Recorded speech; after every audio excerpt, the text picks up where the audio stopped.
definitiva, de modo tal que el riego del cerebro y el aporte de glucosa son vitales.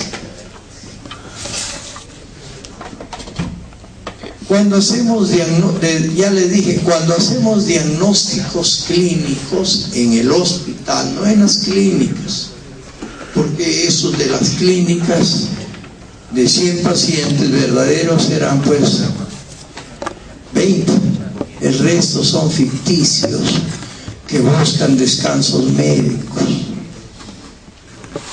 de modo tal de que el número de pacientes de clínica no es equivalente al de hospital. El paciente de hospital es un verdadero paciente. La experiencia médica se gana viendo pacientes.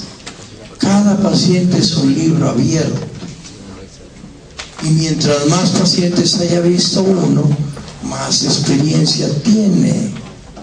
A lo largo de mis 40 años yo veía en promedio 30 pacientes más 30 de sala, alrededor de 60 pacientes día o 50 pacientes día. Esa experiencia no la adquiere sino el que va al hospital. La irrigación del sistema nervioso depende de 3 arterias: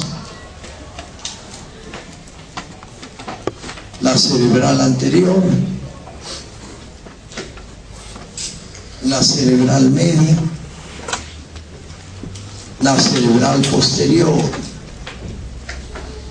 La anterior y media se originan en la carótida interna. Estando excluida la carótida, la cerebral media del círculo arterial basal del cerebro. Pero esta arteria aporta el 40% del riego cerebral, excluida, por cierto, del círculo basal.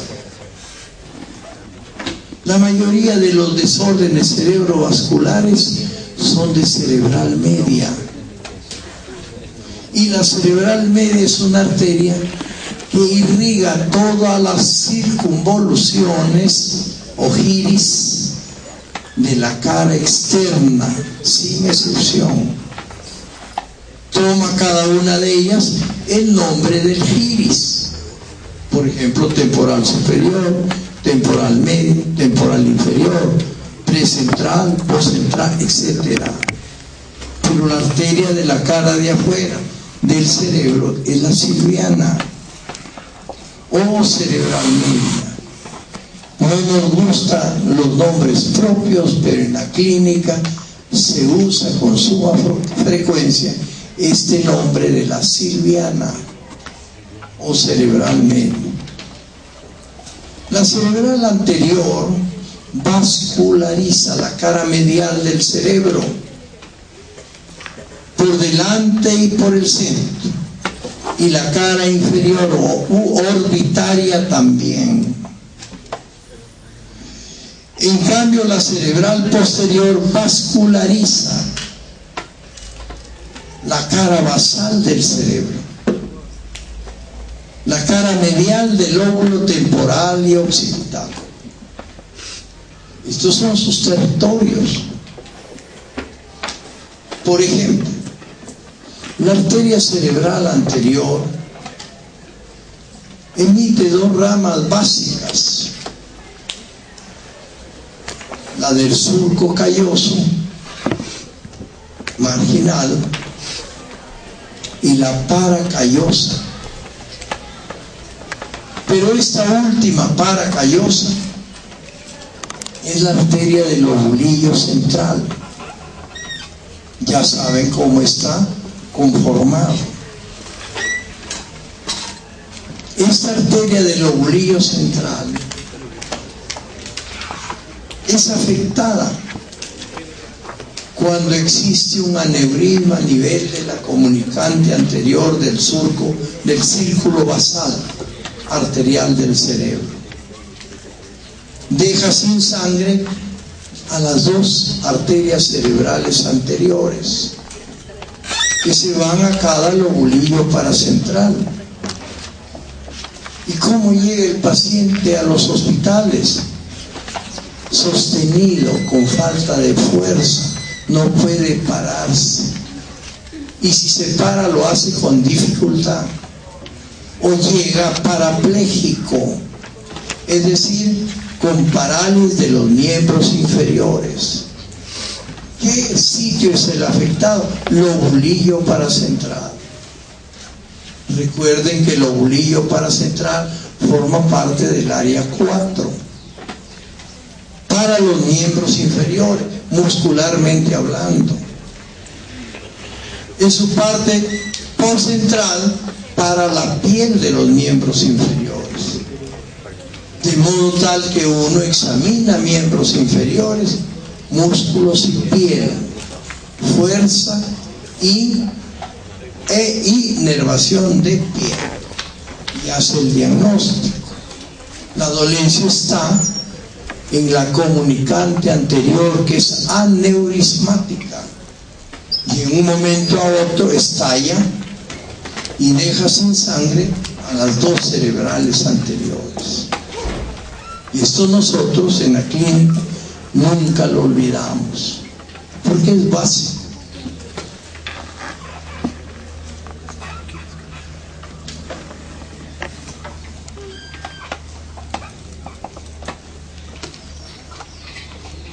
Vean el círculo arterial basal del cerebro. ¿Quién lo conforma? De un lado la cerebral anterior, de otro lado la comunicante anterior, seguidamente la comunicante posterior y aquí las cerebrales posteriores. ¿De dónde vienen las cerebrales posteriores? Son ramas terminales de la basilar.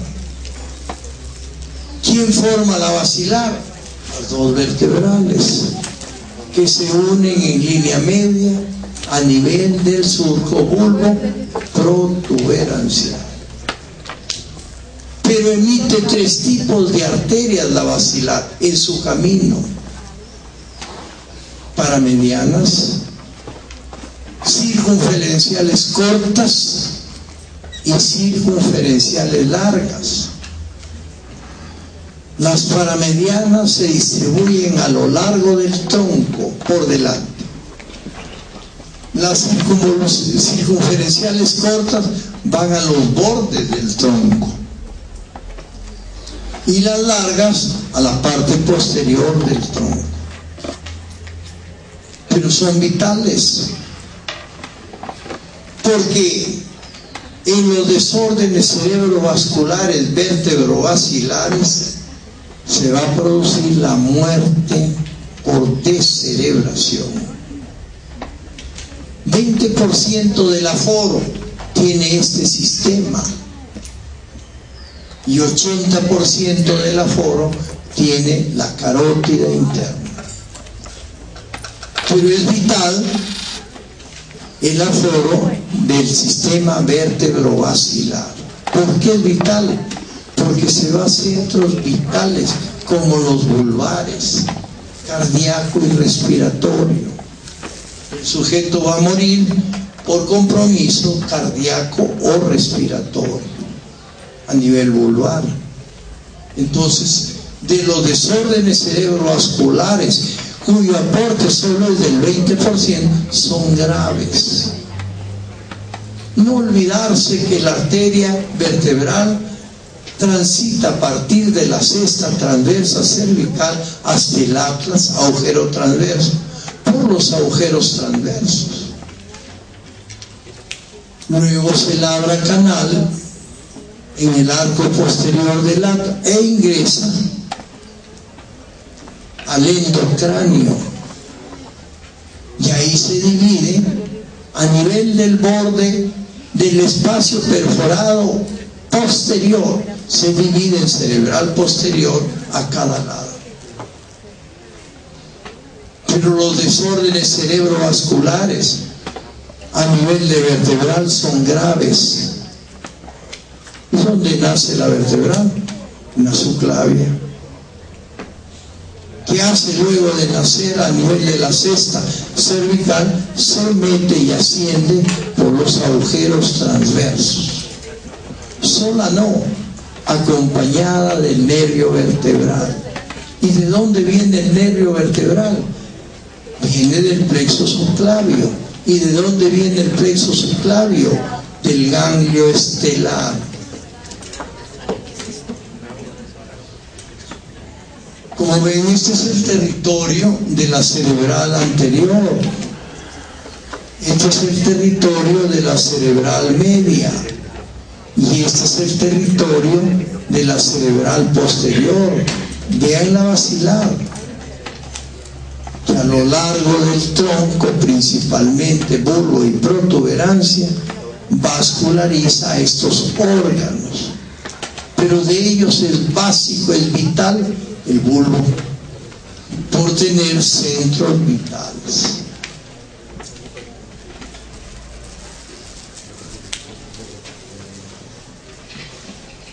Ven el círculo arterial basal completo, cerebral posterior, cerebral anterior, comunicante anterior, comunicante posterior y gruesa, muy gruesa, la silviana. Habíamos dicho que ella tiene un aforo equivalente al 40% de todo el riego cerebral. El 60% restante las demás. Pero miren el grosor de la silviana, Y esta silviana es la arteria de la cara externa del cerebro en su totalidad, pero también vasculariza a través de las lentículas estriadas externas al putamen, a la cápsula interna, al tálamo óptico y a los plexos, a los ventrículos, al sistema ventricular lateral y medio. ¿Y qué hace el ventrículo lateral a cada lado? Pues no produce el líquido cefalorraquídeo en un 70%. El 30% restante lo produce el medio y el cuarto ventrículo de líquido cefalorraquídeo. ¿Cuánto produce? Ya habíamos dicho 0,30, 0,35 mililitros minuto, medio litro 24 horas, 250 mililitros más menos 10% en el sistema ventricular subaranoideo. ¿Cuánto hay en el sistema ventricular de un adulto? 50 mililitros. ¿Cuánto hay en el subaranoideo de un adulto? 200 mililitros, más menos 10%. ¿Cuánto hay en el niño? La mitad. En los ventrículos, 25, y en el subaranoideo, 100. Esa es la capacidad de producción y de almacenamiento de líquido cefalorraquídeo. ¿Y para qué sirve el líquido cefalorraquídeo? Para amortiguar, disminuir en hasta 50 veces el peso del cerebro. De modo que es importante. Sabemos nosotros que el espacio subaranoideo tiene un volumen o una capacidad volumétrica de 200 mililitros o 50 o 100 en el niño, y que el sistema ventricular tiene 50 mililitros o 25 en el niño, y que para eso sirve. Pero todo el subaranoideo conocemos que tiene dilataciones. A esas dilataciones se les denomina cisternas. Pueden haber muchas cisternas a nivel cerebral: prepóntica, prequiasmática, supraquiasmática, retroquiasmática, ambiens o cerebelo-vulvar, la magna. Pero no sirven para los efectos clínicos. La única que sirve para los efectos clínicos es la lumbar. Cuando queremos hacer estudio de líquido cefalorraquídeo, punzamos la cisterna lumbar. Todos los internos de las ahora 40 facultades de medicina hacen funciones lumbares. En la línea que intersecta la medio espinosa o vertebral con la bicrestal máxima, ahí llegamos al espacio entre L3 y L4 espinosas. Pero a veces el interno está haciendo la punción y no saca líquido cefalorraquídeo. Llama al médico de servicio o al jefe del servicio para que le indique y lo haga. Entonces uno tiene que hacerlo. ¿Y qué hace? Sube un espacio por arriba, nada más. En vez de entre L3 y L4, sube a L2, L3. Y nunca falla la obtención de líquido cefalorraquídeo a ese nivel. Eso no lo dicen los libros, pero lo dice la experiencia. Cuando uno tiene que realizar certeramente una punción lumbar. Y digo certeramente porque esa no lo hacen las clínicas, sino lo hacen los hospitales. Bueno, aquí ven la comunicante posterior, la basilar, la cerebral posterior, la cerebral anterior, la comunicante. Esta nos falla con mucha frecuencia. Se hace aneurismática y deja sin sangre a las cerebrales anteriores, que toman la cara interna del cerebro, lóbulo frontal, medial y orbitario, lóbulo temporal medial y parietal medial. Esa es la cerebral anterior. Como ven, este círculo es básico para los fines del riego cerebral. Ningún médico debe dejar de saber que la cerebral media es de la cara externa, que la cerebral anterior es medial mayoritaria de la cara interna y que la cerebral posterior es basal del cerebro.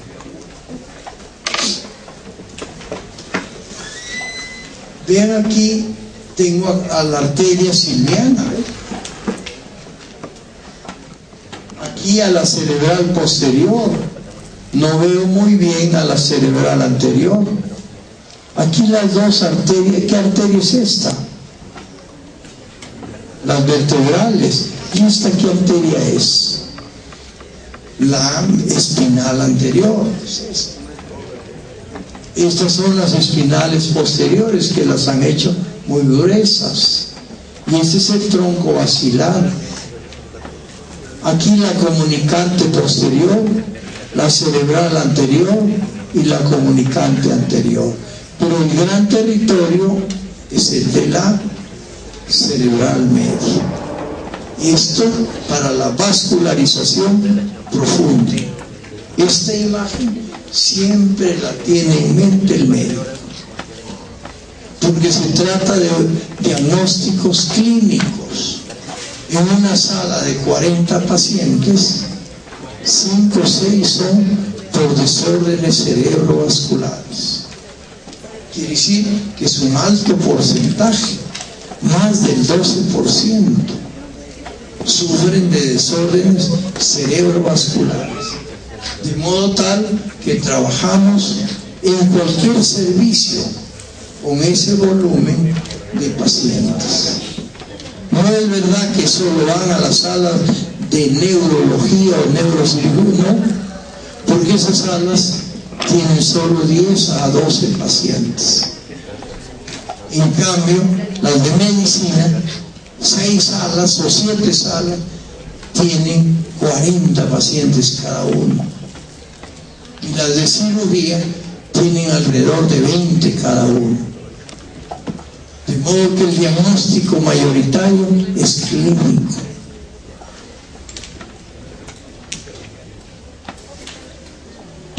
Vean aquí la arteria, ¿eh? ¿Qué arteria es esta? Esta es la cerebral anterior. Esta también. Esta es la para, la han hecho mal, este viene así. Paracallosa. Toda la cara, o predominantemente la cara medial, depende por delante y en el centro y abajo de la cerebral anterior.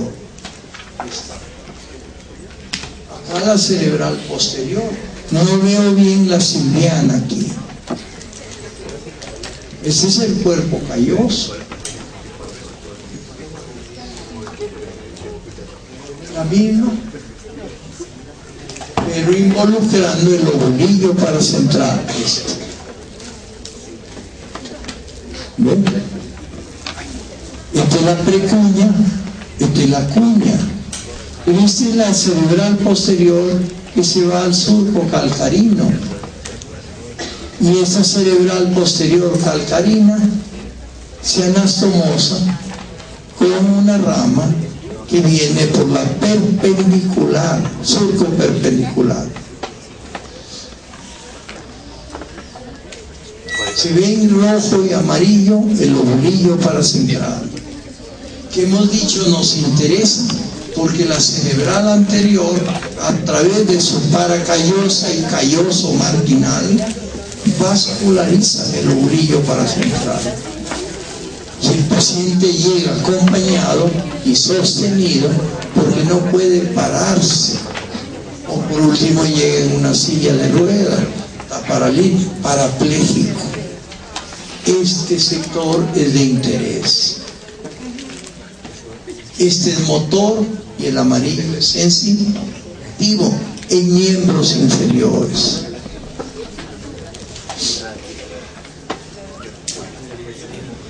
Se ve de nuevo el círculo arterial. ¿Esta qué arteria es?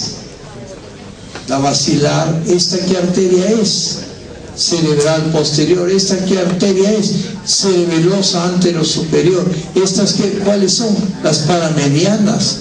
Pueden ser largas y cortas o paramedianas.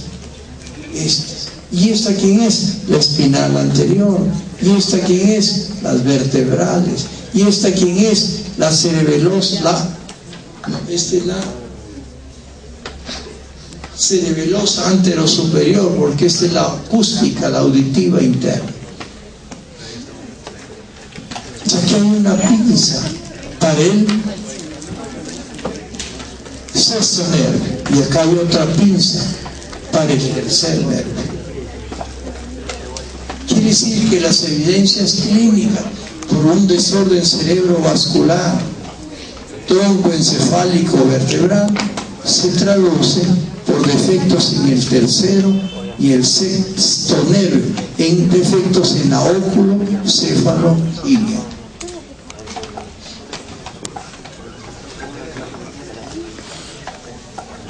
Se ve bonito el lobulillo paracentral en verde y acá abajo la pinza que le hace la acústica o auditiva interna con la cerebral posterior al sexto nervio. Este es el sexto nervio. Esta es la cerebral anterior, esta es la media y esta es la posterior. Vean cómo la calcarina se anastomosa con la cerebral anterior. Ahí está en una arteriografía, la cerebral media en amarillo. la cerebral anterior y acá la posterior. Entonces una arteriografía.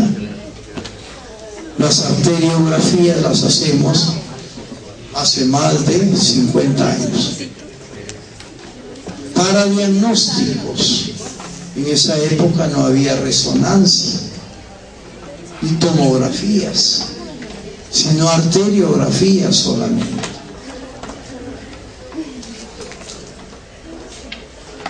De nuevo el lobulillo paracentral,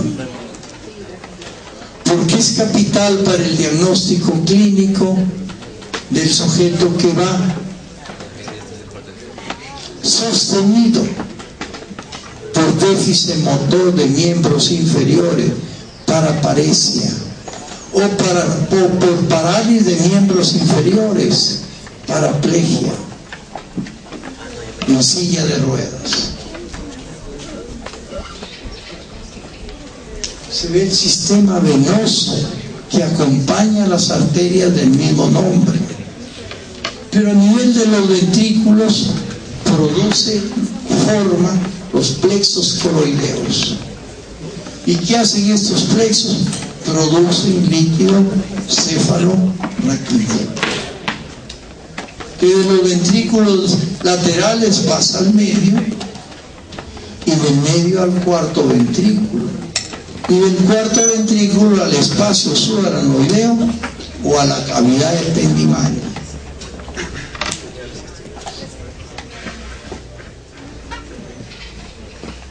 Se ve la silviana como arteria básica, con un gran o mayor aforo que las demás, pero véanla cómo se arboriza en toda la cara lateral del cerebro, y toma cada una de ellas el nombre según giros y según lóbulos.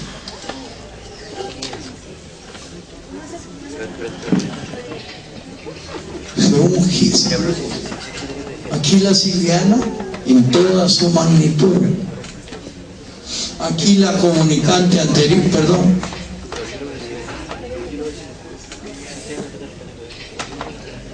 Vean la cerebral anterior, muy fina, con su comunicante gruesa. Bueno, el pintor pues es pintor y hace lo que le parece. No es tan gruesa, pero sí es aneurismática esto. Y está la comunicante posterior, y está la cerebral posterior, y está la silviana. Ven el tronco cerebral con su sustancia negra, con su núcleo rojo, pero el núcleo rojo solo lo encontramos a nivel del cuadrigémino superior. Quiere decir que este es un corte a nivel de la lámina cuadrigémina superior. Esta es la sustancia negra. Tiene 3 neurotransmisores produciendo, que parten de la tirosina, que se va a la L-dopa, y la L-dopa dopamina, y la dopamina adrenalina, y la adrenalina no adrenalina, todos ellos monoaminérgicos. Esta es la sustancia negra que tiene el neurotransmisor 7, 8 y 9 A del grupo A, no, 7 y 8 del grupo A, porque el 9 es B, serotoninérgico.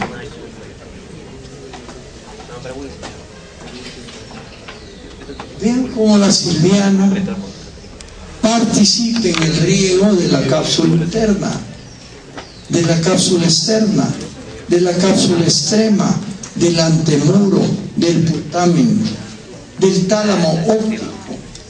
O sea que la silviana es de sumo interés. A estas arterias le llamamos lentículo-estriadas externas, que clásicamente, según los franceses, ocasionaban las hemorragias de Charcot, que van a afectar estos centros, incluyendo la cápsula interna, produciendo hemiplejías.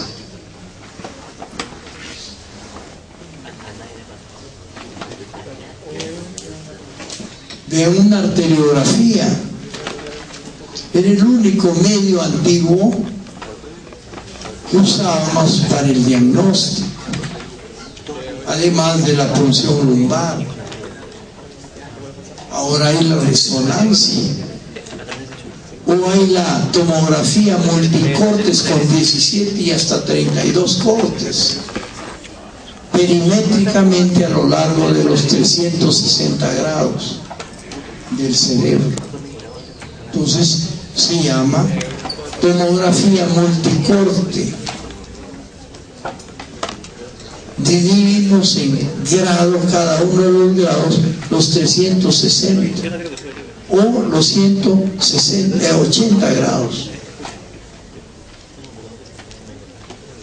Muy bonita la arteriografía, pero es normal. No hay anormalidad de la media, de la posterior, ni de la anterior. Irrigación del tronco cerebral y médula espinal es básica, porque el tronco muerto da la muerte cerebral, porque en el bulbo están centros vitales. Una fractura de cualquier vértebra nos obliga, según el número de vértebra, a sumar o restar. ¿Cuándo sumamos? Cuando vamos de vértebra a médula.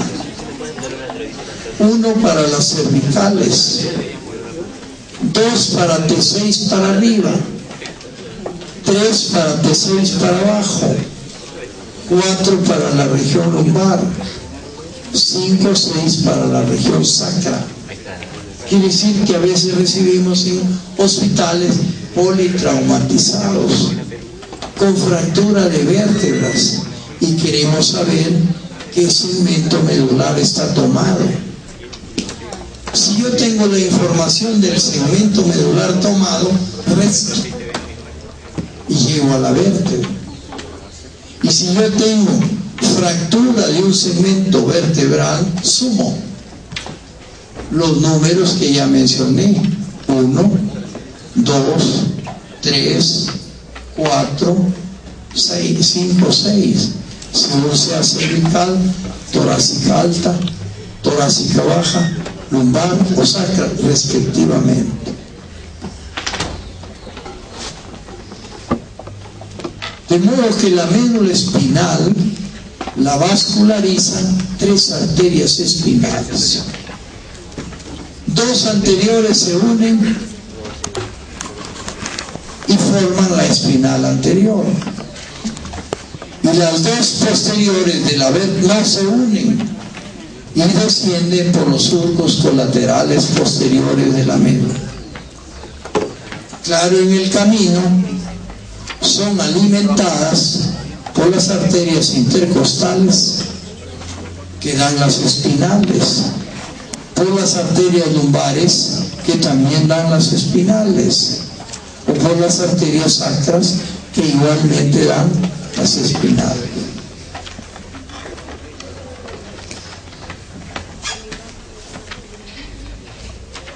Se ven las espinales, primero la anterior,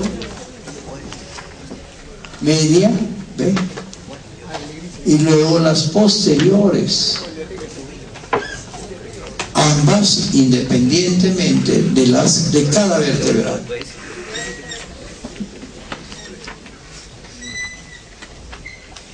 De modo tal que el riego de la médula espinal depende de las vértebras arriba, pero en el tórax de las intercostales, mediante las radiculares, que pueden ser anteriores y posteriores, y en la región lumbar también mediante las radiculares. La sacra aporta poco a este conjunto porque es baja, pues.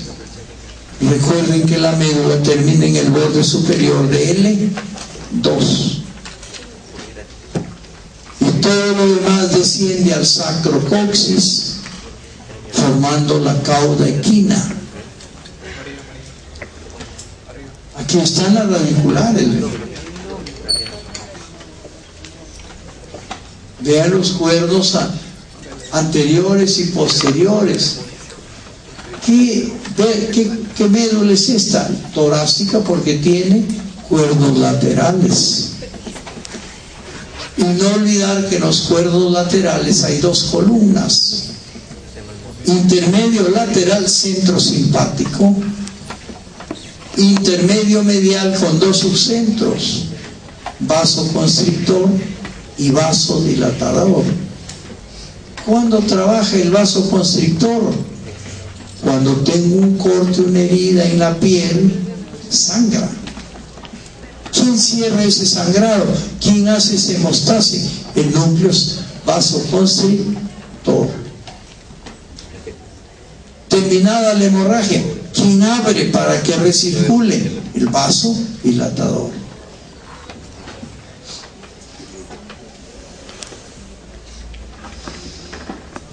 En una arteriografía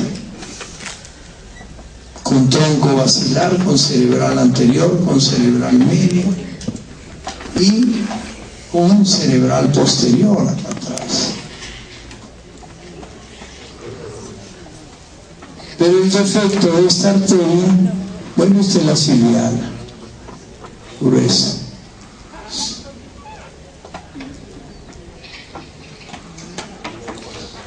Vean la masa muscular que nos conduce a apreciar la médula espinal con sus 6 cordones, 2 anteriores, 2 posteriores, 2 laterales. La obligación de ustedes es saber cuáles son los límites de estos cordones. Y segundo, ¿qué vías o fibras conducen? Sabemos que la médula espinal tiene 6 tipos de fibras.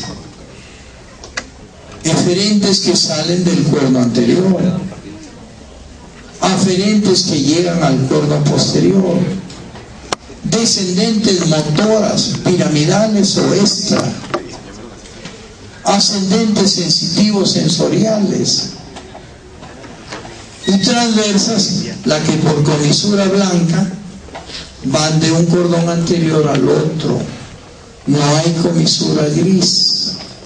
El surco medio dorsal es pequeño y hay un tabique que llega a la sustancia gris, tabique medianero.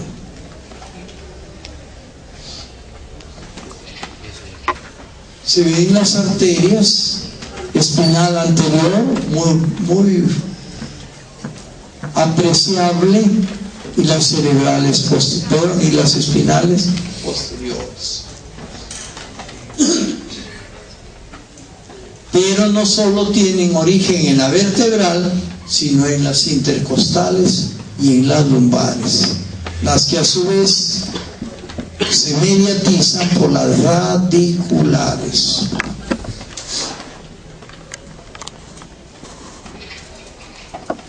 Se ve muy bonito las radiculares. Esta es la radicular posterior y esta es la anterior. ¿Por qué es la posterior esta? Porque se relaciona con el ganglio raquídeo. ¿Y qué importancia tiene el ganglio raquídeo de la raíz posterior? Ahí asientan todas las primeras neuronas de todas las sensibilidades. Cuando hagamos sistematización, vamos a tomar todas esas neuronas.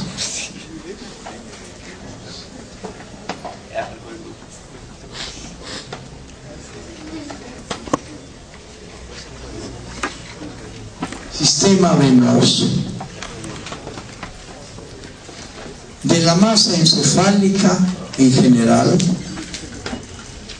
salen arterias que acompañan a las matrices, a las principales, salen venas. que acompañan a las arterias matrices. Y estas venas forman un tronco venoso medial de Galeno, se llama. Pero estas venas cerebrales troncoencefálicas aforan en 17 senos venosos. ¿Qué son los senos venosos? Son venas sin pared propia que trayectan por un canal de parte del hueso y por un desdoblamiento dural. No hay pared propia. Es la dura y el hueso que forma los senos venosos. Los senos venosos, al fin de cuentas, tienen un seno confluente. ¿Dónde está el seno confluente? En la protuberancia occipital interna. A partir de este seno confluente sale el seno lateral. Y el seno lateral tiene dos sectores: el transverso y el sigmoideo. Este último, a nivel del rasgado posterior, origina la yugular interna. ¿Qué significa esto? Que la vena yugular interna es la gran drenante del sistema venoso de todo el encéfalo, incluyendo meninges. La vena yugular interna, porque las demás yugulares son de territorio cervical o cefálico, extracefálico, digamos extracraneal.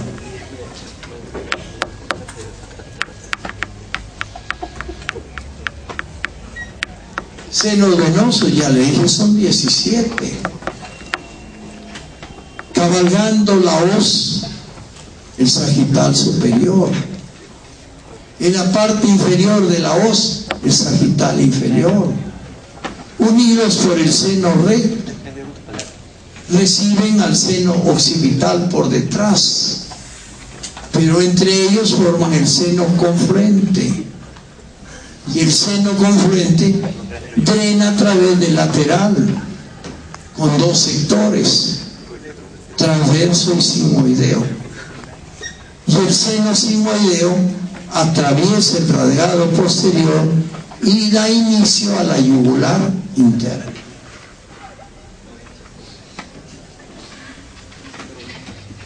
Se ve el seno coronario coronando, circundando a la hipófisis.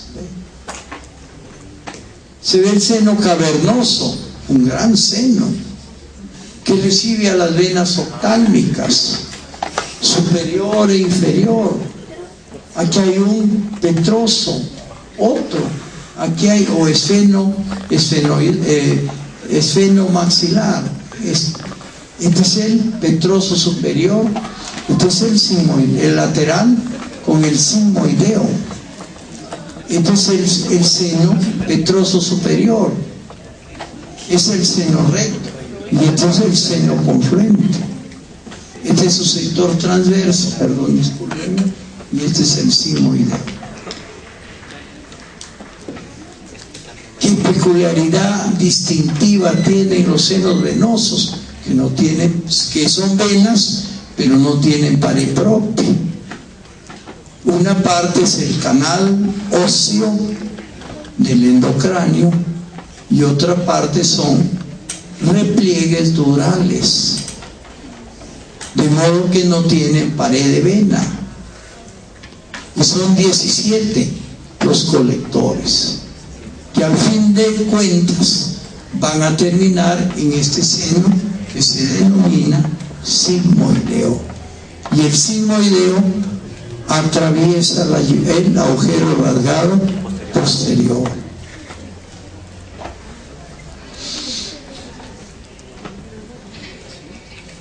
Se ve el recto, el seno recto, el sagital inferior, el sagital superior, el seno confluente, el transverso y el sigmoideo. Perdón, transverso y sigmoideo. Este es seno recto. Seno recto no, occipital.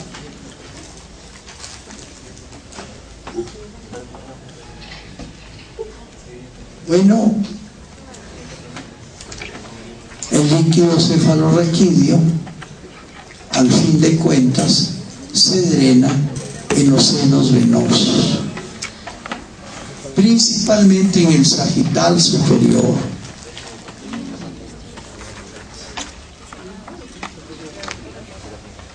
Y se produce en los procesos, no, aquí se está drenando, y se produce en los plexos coroideos. ¿Cuánto? Ya lo hemos dicho, 0,30, 0,35 mililitros minuto, 500 más menos 10% en 24 horas, 50 para el sistema ventricular, 200 para el subaranoideo.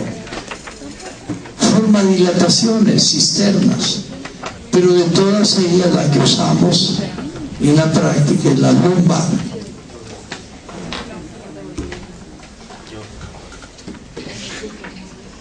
Ven las arterias cómo entran al cerebro, pero tienen una peculiaridad: la barrera hematoencefálica.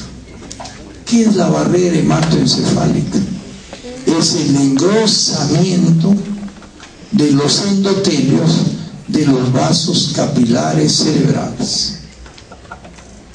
Son gruesos, no dejan pasar cualquier partícula, cualquier analgésico, cualquier antibiótico.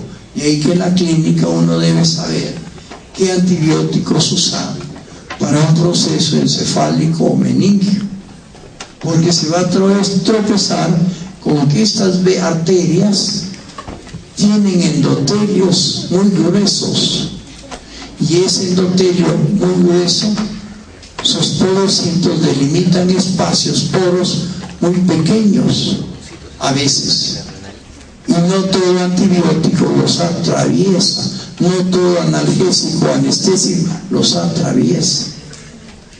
Uno tiene que conocer qué anestésico, qué analgésico, qué antibiótico usar frente a las distintas dolencias clínicas.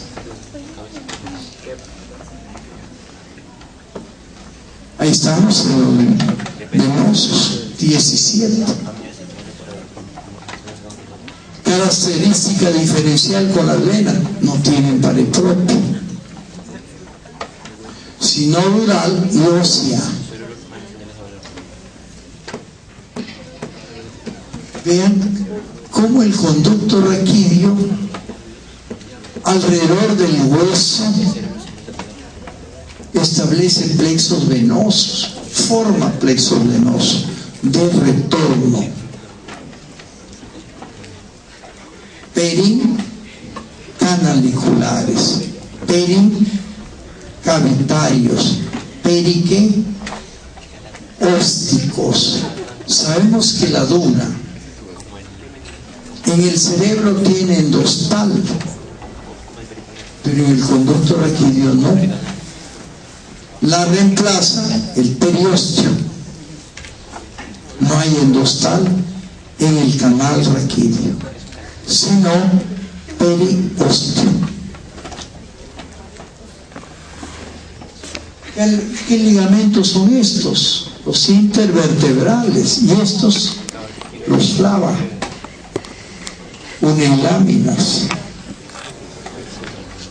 Cuando el neurocirujano trabaja en médula, hace laminectomías, descubre la médula espinal, es plana por detrás y convexa por delante, pero a veces el dibujante las pone convexas en los dos lados, y no es así.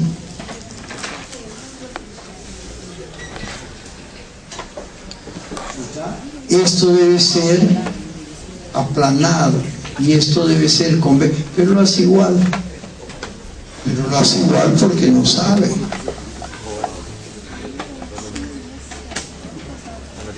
Anatomía aplicada. Y tienen ustedes que las arterias del cerebro no son tan lisas como parecen, que presentan aneurismas a lo largo de todo su trayecto. Por ejemplo, aquí hay una comunicante anterior y este sitio tiene o es pasible de sufrir de aneurisma que coge las dos cerebrales anteriores. ¿Y quién sufre? El obliguo paracentral, que nos ocasiona clínicamente déficit motor, paraparesia o paraplegia. Esto es muy frecuente, yo lo he visto muchísimas veces. He tenido en mi sala a veces más de 2 con problemas de aneurisma de la comunicante anterior. De los 4, de los 5 o 6, más de 2 correspondían al aneurisma. Es decir, que es sumamente frecuente este aneurisma, que no está ahí sino acá.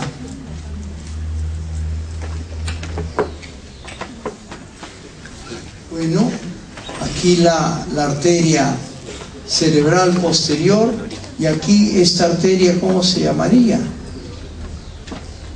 Bueno, esta es la acústica. Y entre la acústica y la cerebral posterior este nervio. ¿Qué nervio es este? El tercero. Entonces esta lesión nos da problemas que dificultan girar el ojo, mirar para arriba, mirar para abajo, para adentro. Y el sexto jala para afuera. Llegan con estrabismo divergente. Y acá, perdón.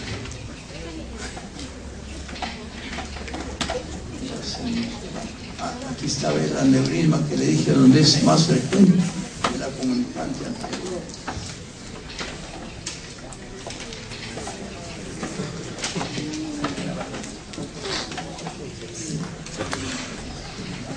Bien, es tercer nervio, entre la acústica y la cerebral posterior. Y el sexto nervio entre la cerebelosa anterosuperior y la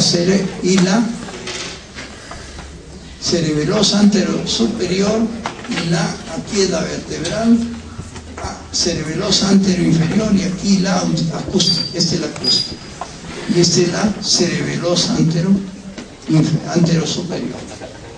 Sexto nervio. Quinto nervio. Aneurisma a lo largo del tronco basilar, aneurisma a lo largo de la cerebral posterior, aneurismas a lo largo de ¿quién? De la siriana. Pero vean cómo la cerebral posterior la ha dibujado grandota y la media, que es grandota, la ha dibujado mal. Significa pues que el pintor es pintor pero no sabe. Y es néter, es un néter, pero no sabe pues.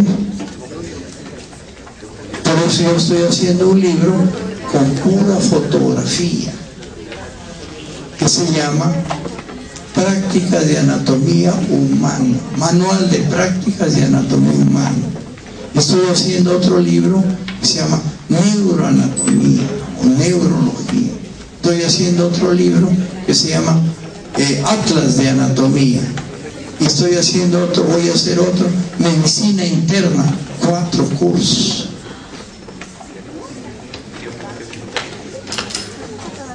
Vean el aneurisma de la comunicante anterior. El tronco, el círculo arterial basal.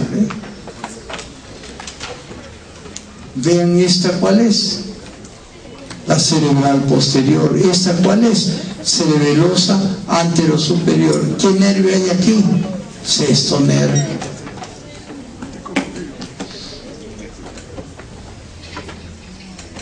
Se ven los aneurismas como defecto congénito.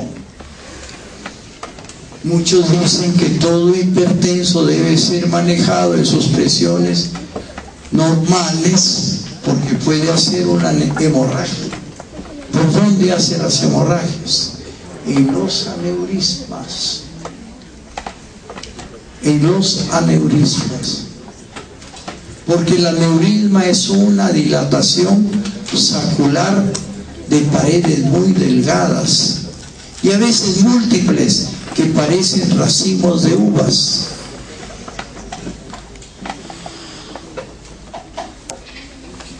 Miren los racimos de uvas, que se rompe cualquiera de ellos frente a una hipertensión descontrolada, pero a veces se hacen en el niño, quien no es hipertenso, pero me rompe aneurismas.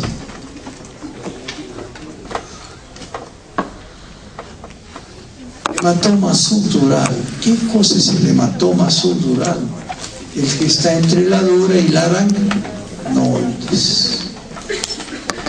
Es mayormente de tipo venoso y forma un hematoma en el sitio donde la meninge es decolable. ¿Dónde la meninge es decolable? En la parte anterior temporoparietal. Ahí es decolable y se llama decolación dentrolar. Hace un hematoma que crece progresivamente.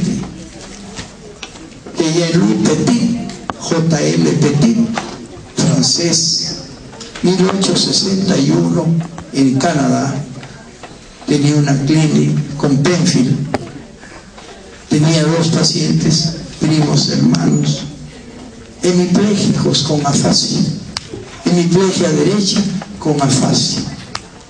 Abrió el cráneo, encontró coágulos en el lado izquierdo, en el surco silviano izquierdo. De ahí comenzó Penfield a hacer su mapeo de las 52 áreas corticales. Recogió la información Brodmann y habló por primera vez de los isoportes heterotípicos granulares o agranulares de las áreas corticales. Por ejemplo, la 39 y 40 eran complementarios motores. La 40 y 45 y 44 eran del habla, no escrita, sino del habla. El 4 decía era motora, y dijo también que ahí nacía la vía piramidal. No, solo el 30%.